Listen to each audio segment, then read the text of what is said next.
Welcome to Shatter. Help me reach 5,000 subscribers. Support the video with a like and leave your thoughts in the comments. She said it like a scheduling update, not a rejection. Calm, professional, almost kind. She said we should save the intimacy for later. After the holidays. After work calmed down. After her body felt back in sync. She said it while scrolling a grocery list from Walmart. Thumb moving fast. Eyes never landing on me. I nodded and said sure. Out loud, I agreed. Inside, something closed. That was the moment. Not the cheating. Not the silence that came later. That sentence. Because it wasn't about timing. It was about control. She had learned how to delay without losing anything. And I had learned how to wait without realizing what it was costing me. My name is Daniel. I'm an analyst. I live in numbers, forecasts, patterns. I know how trends end before they show up in reports. At home, though, I had been ignoring the data. I kept telling myself this was a phase. Stress. End-of-year pressure. HR always gets crushed in Q4. My wife, Lauren, said that a lot. HR never stops. People problems don't pause for holidays. We still went out. Still showed up like a couple. At Olive Garden, she smiled at the server, laughed at the table next to us, talked about office drama like it was background noise. I sat there watching the time reflect off my water glass, realizing I was invisible in plain sight. She wasn't cold. She was efficient. Affection postponed. Attention rationed. At night, she'd turn on Hulu and lie just far enough away that touching would feel like crossing a boundary. She said closeness required emotional space first. I didn't argue. I stopped reaching. That part wasn't noticeable yet. Silence rarely is at the beginning. I drove us home in my Toyota Camry, steady speed, hands relaxed on the wheel. That car had never failed me. It didn't demand anything. It didn't withhold. It just showed up and worked. I remember thinking how strange it was that a machine could feel more reliable than the person sleeping beside me. What I didn't know yet was that while I was being asked to wait, someone else wasn't. While intimacy was being delayed at home, it was being reassigned somewhere fluorescent and quiet, behind glass offices and calendar invites. I hadn't seen it yet, but the pattern had already shifted. And once a pattern changes, it never goes back. The first crack didn't come from her. It came from someone who had no reason to protect the story. I was getting coffee early, earlier than usual, trying to buy myself a quiet hour before the day started. I stood there waiting, scrolling nothing, just letting the noise of the place wash over me. That's when I heard her name. Lawrence. Not loud. Not whispered either. Casual. The way people talk when they assume the room doesn't matter. It was one of her coworkers, a senior recruiter I'd met once at a holiday mixer. He didn't notice me at first. He was talking to another guy, shaking his head, smiling in that knowing way. He said Lauren had been staying late again. Said she'd been really invested in mentoring one of the junior HR coordinators. Too invested, the way he said it. Like a joke that had gone around the office enough times to lose its edge. I didn't confront him. I didn't interrupt. I paid, took my cup, and walked out with the same measured pace I use when a spreadsheet doesn't balance. You don't panic. You isolate the variable. At home, nothing looked different. Lauren moved through the kitchen with purpose, already dressed for work, already ahead of me. She kissed my cheek without slowing down. Said she had a long day. Said she'd probably be late again. I said nothing. Silence, when used correctly, creates space. Space reveals behavior. That night, she didn't come home until after 10. She said the office was slammed. End-of-year reviews. Emergency mediation. She dropped her bag, turned on Hulu, and asked if I'd eaten. Her voice was neutral, controlled, like someone checking off boxes. I watched her from the other side of the room and realized something uncomfortable. She wasn't tired. She was alert, charged. There was an energy in her that hadn't existed between us in months. And it wasn't directed at me. I went to bed before her. That was new. I lay there staring at the ceiling, replaying the recruiter's tone, the phrasing, the ease with which my wife's name had been paired with someone else's presence. No accusation. No proof. Just a shift in probability. By the time she finally came to bed, I was already awake enough to know this wasn't about intimacy being delayed. It was about intimacy being redirected. And I understood something else, just as clearly. Waiting was no longer a neutral act. It was participation. Evidence doesn't always arrive like a confession. Sometimes it shows up as a pattern that refuses to stay quiet. I didn't go looking for anything at first. That's the truth. I just stopped filling in the gaps for her. I stopped assuming. I let the days stack up the way they actually happened, not the way I needed them to. And once I did that, the shape of it became obvious. Lauren's schedule started to contradict itself. Meetings that ran late but never appeared on her shared calendar. Lunch breaks that drifted but left no trace. Notifications that lit up her phone and vanished before she realized I was watching the reflection in the window. Nothing explicit. Nothing that could be held up and labeled. Just friction where there used to be alignment. She said she was exhausted, but she started waking up earlier. Said she needed space, but guarded her phone like it was oxygen. At night, she'd sit beside me, scrolling Hulu, barely registering the screen. Her attention was somewhere else, tethered to something that didn't live in this room. I noticed the money next. Not large amounts. Small, repeatable. Coffee, parking, rides. Too consistent to be random, too quiet to be accidental. When someone wants to hide a thing, they don't make it dramatic. They make it blend. The name surfaced accidentally. An email subject line that flashed and disappeared. A junior HR coordinator. Younger. Lower on the ladder. Someone who answered to her. Someone who didn't need to be impressive, just available. I felt a brief, sharp clarity. This wasn't about desire. It was about power being returned to her in a form she could control. I didn't confront her. I didn't test a theory out loud. I started adjusting my own variables instead. I woke up earlier. Left the house before she did. I stopped waiting for her to be in the mood. Stopped hoping she'd notice the distance I was no longer trying to close. One evening, she came home with bags from Walmart, talking about holiday lists and deadlines.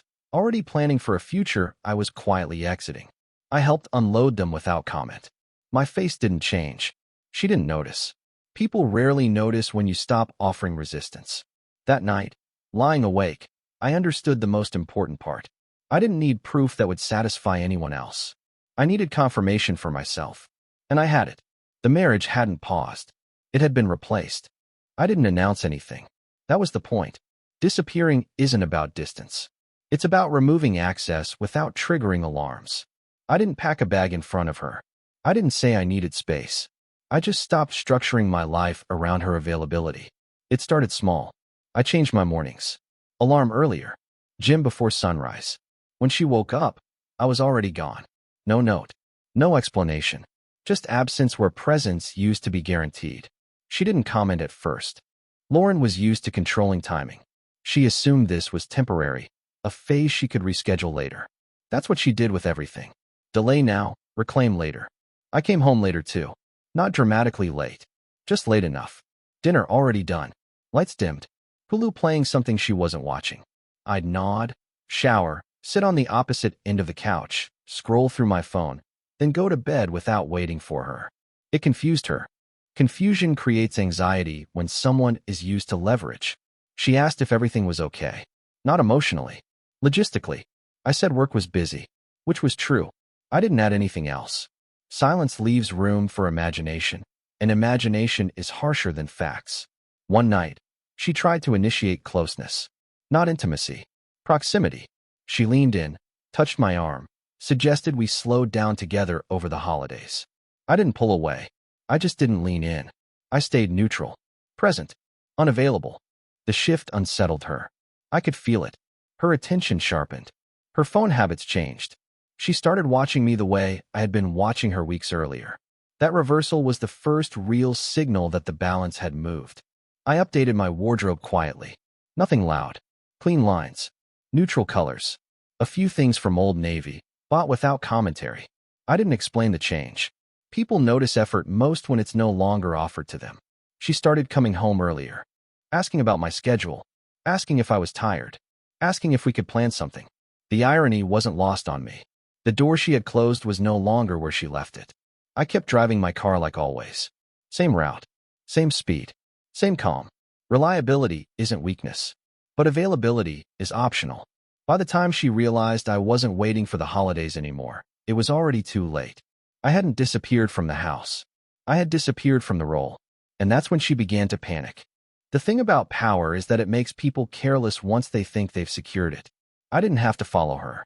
I didn't have to check her phone.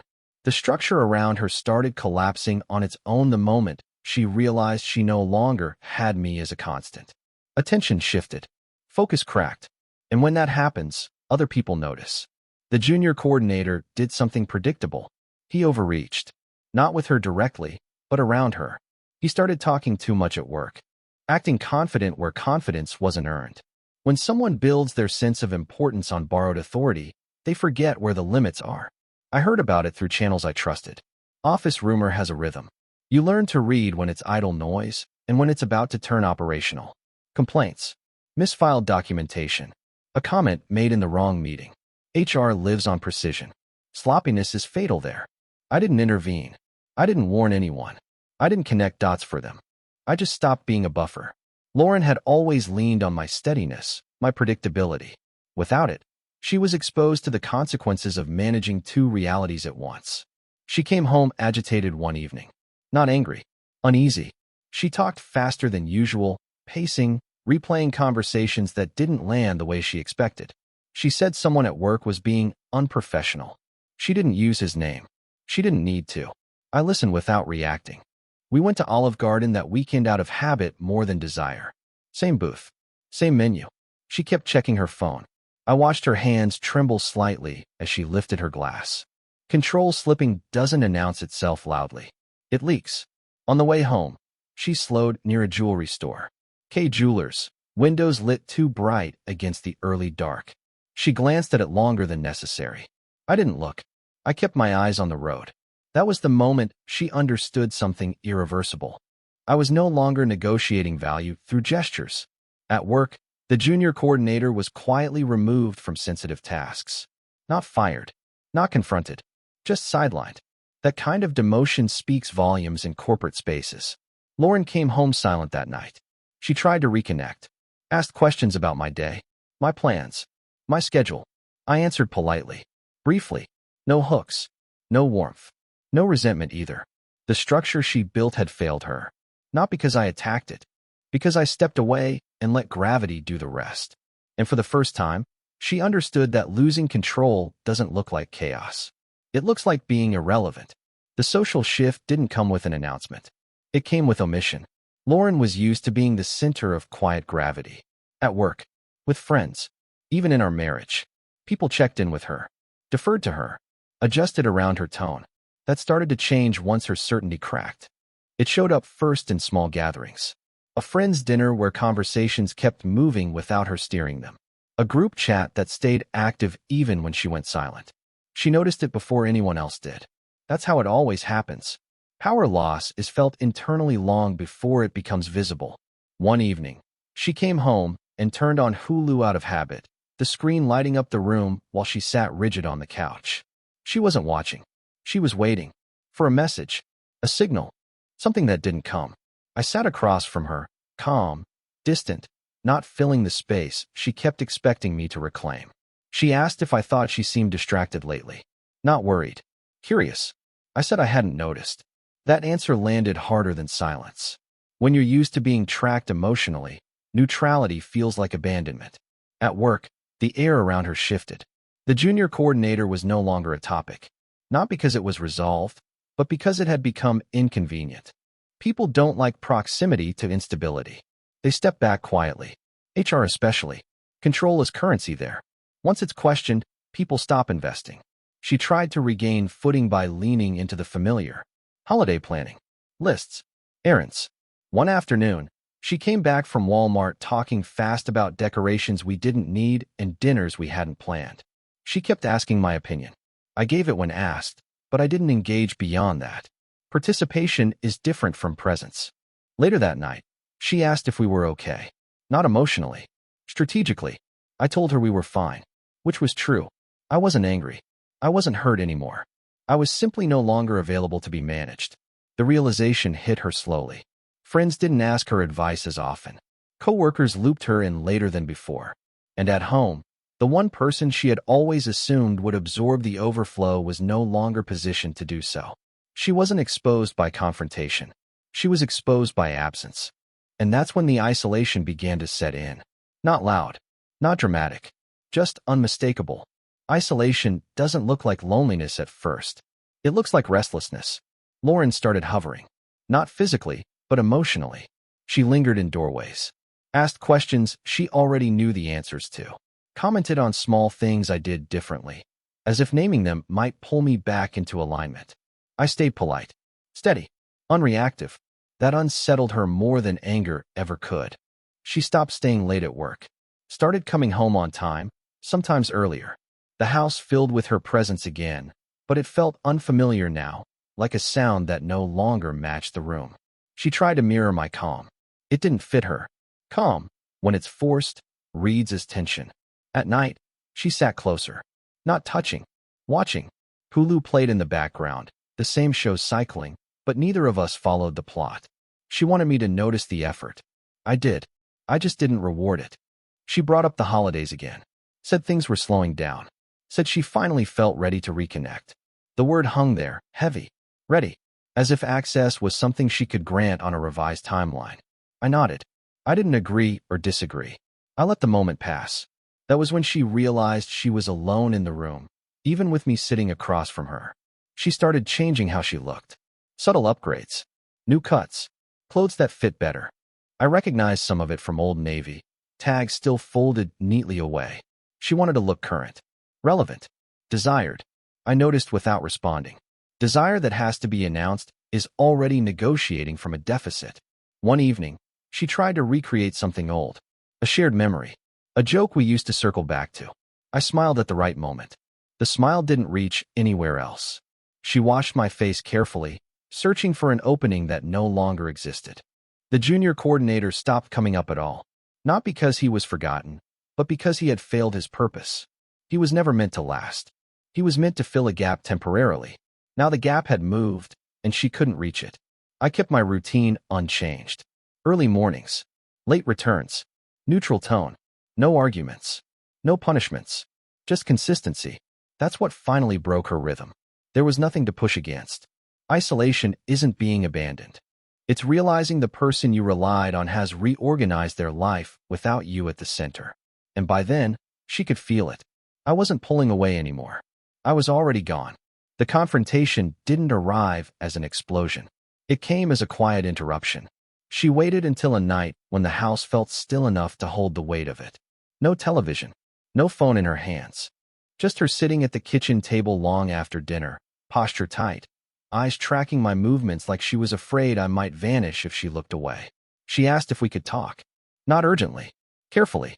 The way someone approaches something fragile they've already cracked once. I sat down across from her. Neutral. Open. Not inviting. She said she felt distance. Said it felt sudden to her. Said she didn't understand when things changed. She framed it as concern, not accusation. That was deliberate. HR instincts don't turn off easily. She mentioned the holidays again. Said she finally had space. Said she was ready to reconnect physically, emotionally, fully. The offer sat there between us, polished, late, and unfamiliar. I listened without interrupting. That unsettled her more than resistance would have. When someone expects negotiation and gets stillness instead, they start revealing more than they planned. She asked if I was angry. I said no. She asked if I felt rejected. I said not anymore. Each answer was short, accurate, and closed. No openings. No hooks. She leaned forward, searching my face. She said she missed how close we used to be. She said she didn't realize how much she'd pushed things aside. She said she thought we had time.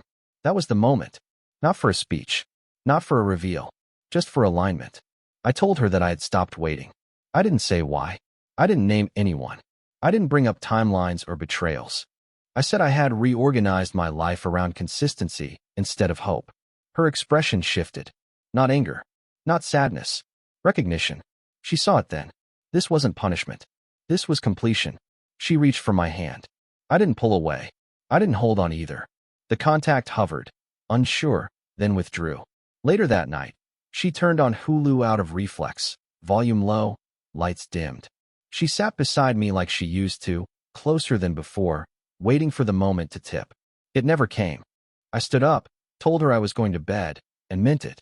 She stayed there, alone with the quiet she had postponed dealing with for months. The confrontation ended without raised voices. Because by the time she was ready to ask for me back, I had already left the role she needed me to fill. Her collapse didn't look like failure. It looked like disbelief. Lauren moved through the next days as if something might reset if she followed the old steps closely enough. She woke up early, made coffee she didn't drink, straightened rooms that were already clean. She spoke softly, carefully, as if volume alone had caused the distance. At work, the quiet followed her home. No late nights anymore. No stories to tell. No urgency. She wasn't needed the way she'd been before. Control, once questioned, doesn't recover easily. People adapt around it instead. She started noticing things she'd ignored for years. The way I no longer asked where she'd been. The way I no longer filled silence with reassurance. The way I left the house without checking in. Each realization landed late, but hard. One evening, we walked past a jewelry store without planning to. Kay Jewelers glowed against the dark sidewalk, polished and patient. She slowed. Stared. I didn't. I kept walking. The moment passed, heavy and unfinished. That was when she understood something permanent had shifted. Gestures no longer carried leverage. At home, she sat alone more often. Hulu played, then stopped. The screen went dark. She stayed there anyway. Memory started working against her then. Not all at once. In flashes. The way I used to listen. The way I used to adjust my schedule for hers. The way I had been present even when she wasn't. She tried to apologize. Not loudly. Not dramatically. Carefully. She framed it as oversight. As miscalculation. She said she hadn't meant to hurt me. I believed her. Intent doesn't change outcome. She asked if we could fix things. Not rebuild. Fix. As if this was a minor alignment issue. I didn't answer right away. I let the pause stretch. That pause said more than anything else could have. I told her that I wasn't broken. That nothing needed fixing on my end. I told her that I had learned how to live without waiting for access to be granted. That the version of me who waited no longer existed. She cried then. Quietly. Not to manipulate. Not to perform. Just grief. For timing. For control lost. For the realization that patience has an expiration date. I watched without stepping in. Not cold. Just finished. Her world had shrunk to the size of what she had postponed. And I had already stepped outside of it. The end didn't come with a suitcase by the door. It came with clarity. Nothing dramatic changed overnight. We still shared the same space. Same routines. Same quiet mornings. But the dynamic was gone. The invisible contract she had relied on had expired, and there was no clause for renewal. She tried one last time, not with words, but with effort. She cleaned out a closet and left space where my things used to dominate. She suggested a weekend dinner, mentioned Olive Garden like it was a safe memory we could step back into. I said maybe. Not yes. Not no. Maybe without intention is its own answer. One afternoon, she came home from Walmart carrying fewer bags than usual. No lists. No urgency. Just stillness. She sat at the kitchen table and watched me move through the room like a guest who already knew the layout. She asked what I wanted. Not for dinner. Not for the holidays. For myself. I told her the truth. I wanted consistency. Not promised. Not scheduled. Not delayed. I wanted a life that didn't require patience as a qualification for intimacy. I said it calmly. Without accusation. Without history. Just fact. She nodded slowly, like someone accepting a diagnosis they'd avoided getting checked. She said she understood. And for the first time, I believed her. That night, she didn't turn on Hulu. The house stayed quiet. She sat on the couch long after I went to bed, staring at nothing, finally facing the silence she had kept postponing. I left early the next morning.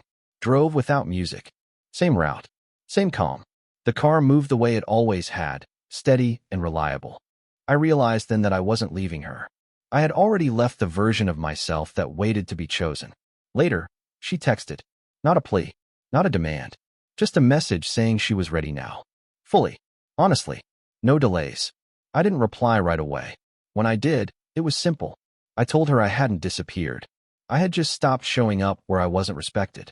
There was no argument after that. No negotiation. Just understanding, arriving too late to change the outcome. Some endings aren't loud. They're quiet, final, and clean. And once you stop waiting, you never go back. What would you have done in my place? If the story hit you, leave a like. And don't forget to subscribe. It only gets stronger from here.